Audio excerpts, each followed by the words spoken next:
Radhe Radhe friends, today मैं आपको एक चीज़ बताऊंगी. द थिंग इज दैट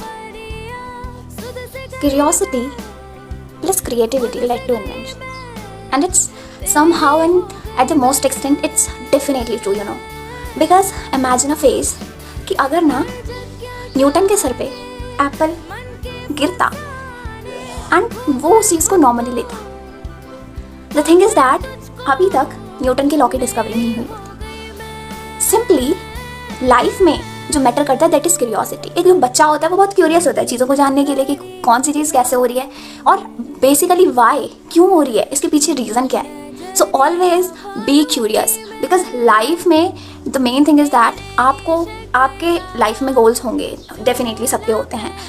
वो पाने के लिए आपको जिस डायरेक्शन में जाना है वो तो जाना ही होता है, लेकिन दिशा कौन प्रदान करती है? आपकी curiosity and your thinking mind. आप किसी चीज़ को लेकर क्यूरियस हो, आप जानना चाहते हो हर चीज़ के पीछे एक लॉजिक, हर चीज़ के पीछे की चीज़ें क्यों हो रही हैं. तो ऑलवेज कहीं ना कहीं एक नई चीज़ की खोज हो जाती है, एक नई चीज़ की डिस्कवरी हो जाती है. And it's all about literature.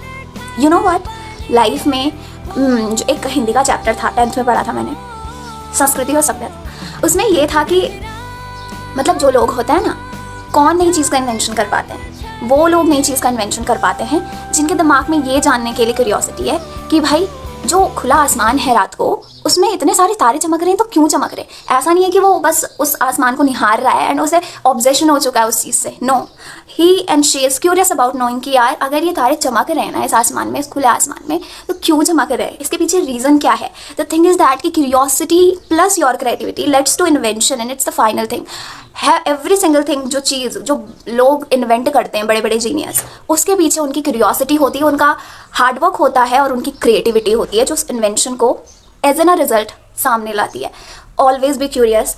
ये वाई कि हाउ, वाई, क्यों चीज़ें हो रही हैं, हमेशा अपनी लाइफ में इन क्वेश्चंस को रखना. Because as a human being, इंसान और जानवर में फ़र्क इतना ही है कि जानवर भी खाना खाता है, जानवर भी सारी वो एक्टिविटीज़ करता है जो इंसान करते हैं, बस एक चीज़ नहीं कर पाता, दैट इज़ थिंकिंग प्रोसेस. उसकी इतनी अच्छी थिंकिंग नहीं होती कि इंसानों के जैसा सोचे. सो ऑलवेज बी द ह्यूमन जो आप हैं, उस चीज़ को, उस एक्टिविटी को लाइफ में इम्प्रेस कीजिए. दैट्स